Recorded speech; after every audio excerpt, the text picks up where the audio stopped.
Hi, I'm Jarrett Murphy from City Limits. And this is Ben Max from Gotham Gazette. Today, in our series on issues in the 2021 New York City elections, we're talking about housing and how housing is featured in the campaign or how it should be featured in the campaign. And of course, the issue of housing has been one of, if not the most dominant issues in city life for the past decade. Housing affordability, homelessness, NYCHA, all under that umbrella. And it's been a huge focus of the de Blasio administration, the subject of major spending, bruising political battles, federal investigations, and much more. Obviously, housing is extremely important. It's a basic human need, but the way that the city does or doesn't address housing also intersects with a number of different issues, including job creation, workforce development, what neighborhoods are like, wealth and racial gaps in opportunity and access, climate resiliency, and much, much more. Housing is an incredibly important issue and the subject of a great deal of conversation in the 2021 elections as they've gotten going. And it's been a discussion, of course, Ben, for a very long time in New York City. Some of the first really kind of defining moves of government, municipal government in the modern era in New York were about housing, about creating zoning laws, which New York City basically helped to pioneer. Laws governing, what kind of tenements you can build were among the hallmarks of the progressive era and among the first attempts at kind of regulating the city that we know about. Then, of course, the New Deal brought us things like public housing. New York City is believed to be the first and oldest public housing authority. That's an important part of the housing picture. But also things like redlining through the Federal Housing Administration and the loans provided or not provided to certain neighborhoods. That's had a longstanding effect on patterns of development and wealth accumulation in the city, racial wealth accumulation in the city. Robert Moses, known for his highways and his transportation work, also was a destroyer of and a builder of housing. A lot of slum clearance money was in his arsenal of tools that during the 40s and 50s and 60s into the 70s he employed to reshape the city's physical face. The 70s, you had an abandonment of some housing, burning down some housing in the Bronx, concerns about whether the city had too much and whether we needed to shrink, to do some planned shrinkage to reduce the physical footprint of the city, largely because of changes in the housing stock. And really the beginning in that decade of efforts by the city, but primarily by community groups to rally around creating decent housing. And that morphed in the 1980s to the city's first official housing plan, really since the New Deal, the Koch 10-year plan to create affordable housing, largely out of properties the city had amassed during the foreclosure and abandonment of the 70s. The 80s also when we began to see public attention to homelessness as a major civic crisis, a crisis that has changed forms in a lot of ways since then, but is certainly still part of the city's policy to-do list.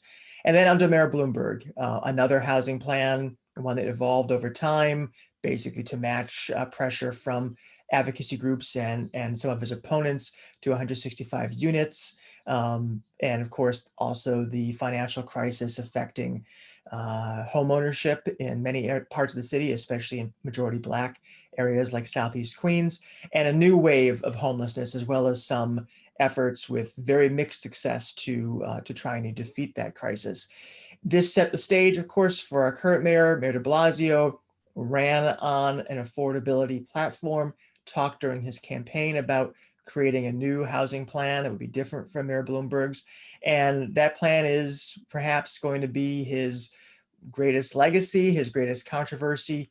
Began looking for 200,000 units of new and preserved housing, expanded eventually to 300,000 units, included things like the creation of the city's mandatory inclusionary housing mechanism, which requires developers in areas that have seen new density to devote some of their new units to affordable housing.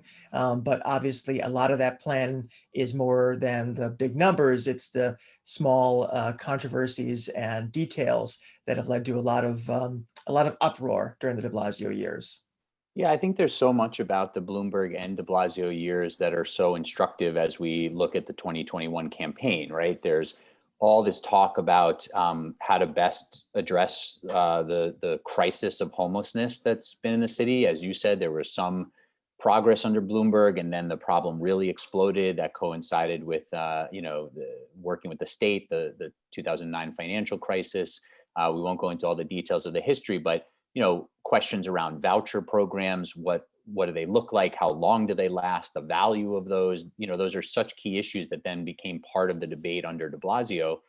And then of course there's the question of how much to let the market try to, flood the city with new housing and create more affordability through, really letting market forces run. And that relates to rezonings of neighborhoods. And it relates to, what you're trying to require of developers. And we've seen, as you said, De Blasio try to sort of tweak that, but really also continue with something in a similar vein in terms of trying to really leverage the market to create affordable housing. And one of the most interesting things of the De Blasio years on the housing plan is that he's gotten so much criticism basically from his left for not focusing on more deeply affordable housing instead of going after more total units.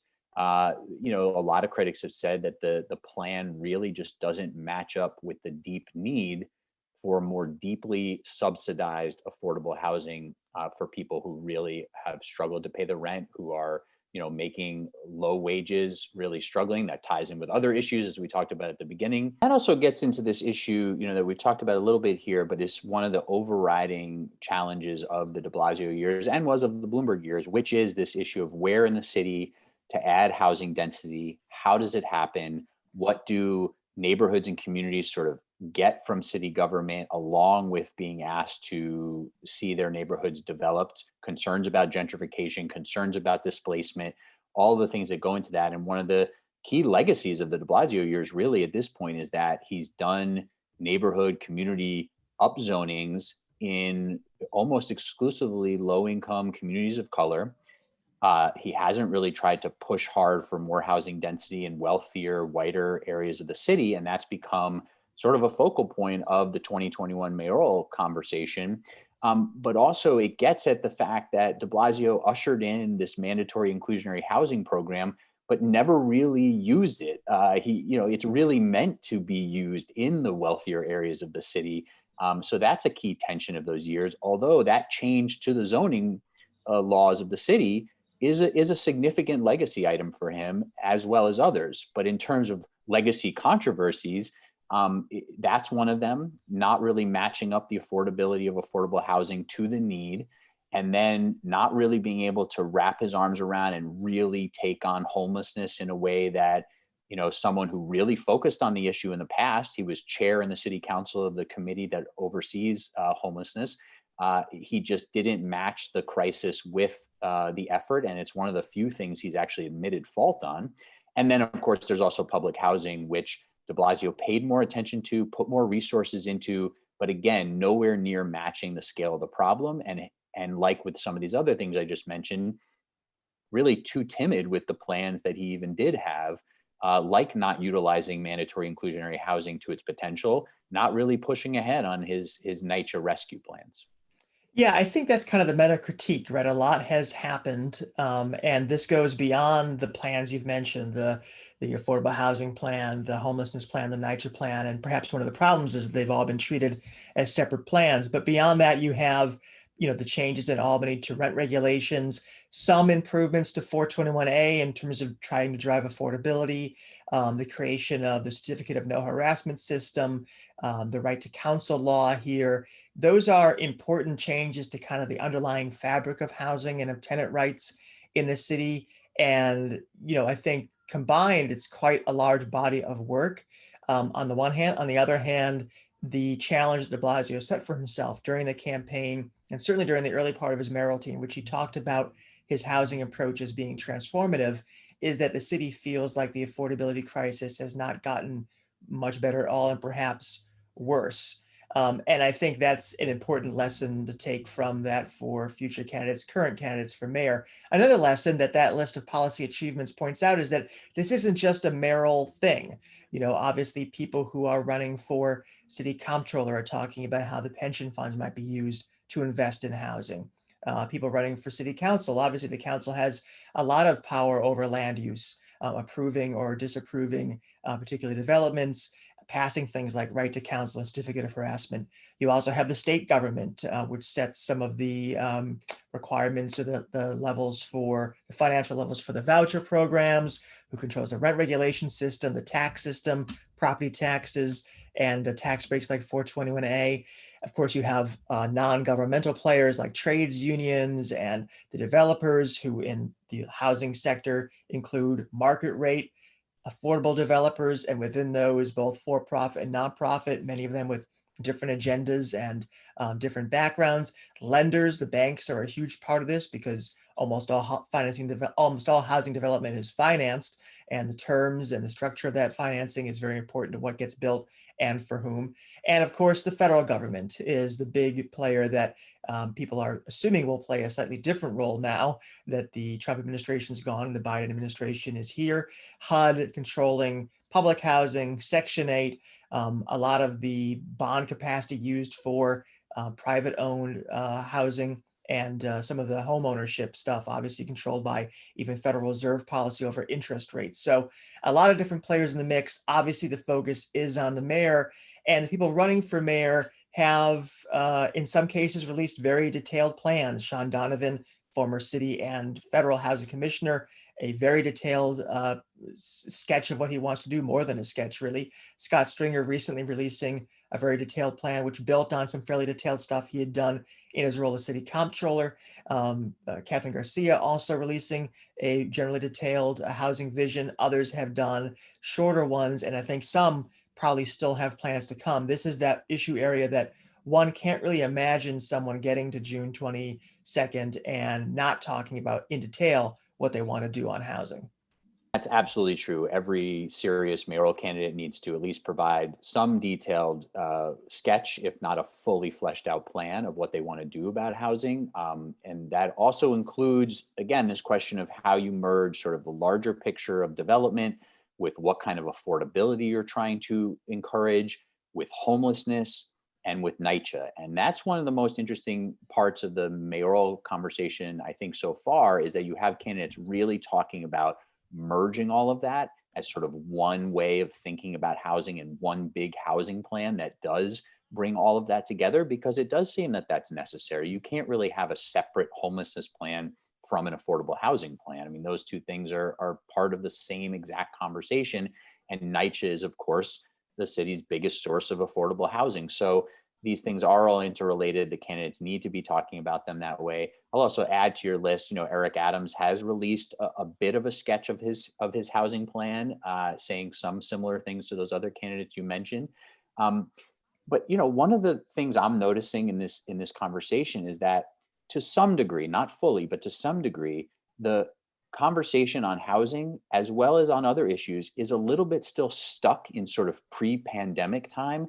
And we don't really know what the landscape is going to look like. Rents are coming down in the city because a lot of people have left and a lot of people haven't been moving here. There are things that have changed, right? So we don't know what population growth or decline in the city is really going to look like. We also don't know how the next mayor might be able to encourage a population growth in the city while also matching it with housing development. And one of the things we've seen that, again, is good that the mayoral candidates are talking about is that the city has seen population growth, job growth, but not a requisite amount of housing growth over the last decade plus. And that's an important part of the conversation, but they need to sort of recalibrate, rethink, look at new data, talk to planning experts, demographic experts, et cetera, to really recalibrate things to some semblance of what things might be looking at moving forward. I also do want to underscore just real quick that right to counsel legacy for de Blasio and for the city council that work with him on it is probably one of the most important legacy items of the de Blasio administration that probably doesn't get talked about enough, but might wind up eventually in one of sort of the top several accomplishments of his mayoralty when it's all said and done. Oh, totally. And I think just to your point about population, this ties in, the campaign does, with the city council considering creating a comprehensive planning regime, which is something that we've talked about in other contexts.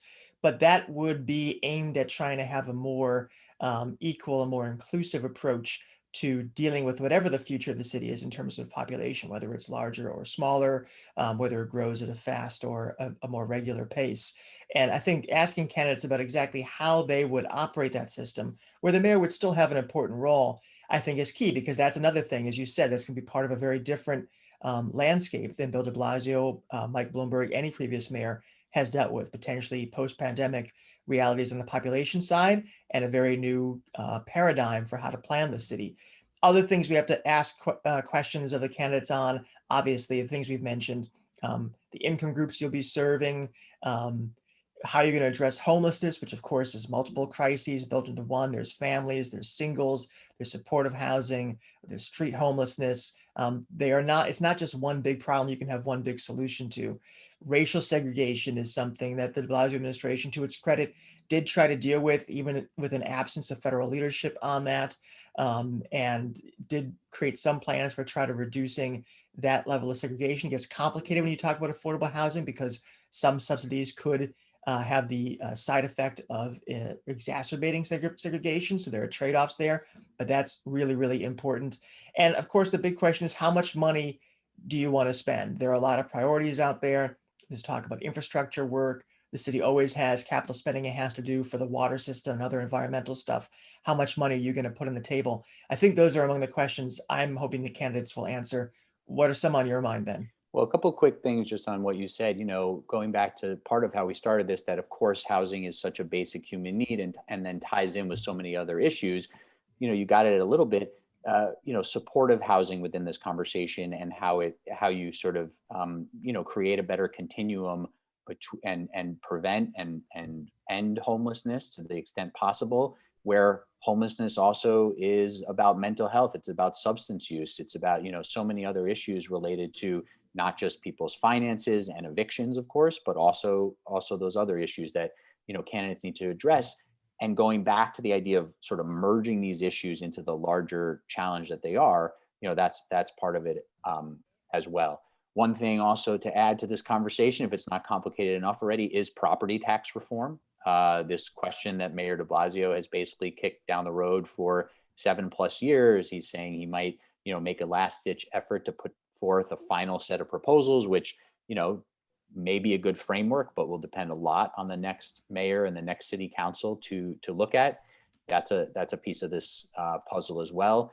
And I'm really looking for mayoral candidates to address many of the things we just mentioned, but also how much are they going to try to make property tax reform a priority? It needs to go through both the city and the state levels. It's very complicated. It touches on many challenges. And again, even connects to issues like school segregation. And so that's one of the key issues that it's at play here too, that I want to hear mayoral candidates talk about in detail, because there is a set of initial recommendations from a de Blasio panel that's out there that people can react to. Right. And I think the same goes for NYCHA, right? I mean, there are plans in place, plans that have been talked about. De Blasio hasn't been able to get a lot of oomph behind them, but things like rental assistance demonstration, the PACT program, this new idea of the blueprint and creating a public authority to oversee repairs to NYCHA. Candidates have often expressed some skepticism about them, but they have to say what their alternative plan is. And kind of the forgotten piece of affordable housing discussion over the past several years has been home ownership, which was a big part of the Couch Plan, and it's a big part of conversations about the racial wealth gap, allowing the gains from gentrification when it occurs to be felt by a range of different people, to be enjoyed by a range of different people. That's an important piece, but a complicated one because there are a lot of trade-offs built into home ownership when you have it subsidized for the public good. But those and other issues will continue to be part of this campaign and what we talk about. Check out GothamGazette.com, citylimits.org for ongoing coverage of issues and the campaign itself. Listen to Max and Murphy every Wednesday at 5 on WBAI 99.5 FM. And to learn about how, where, and when to vote, please check out vote.nyc.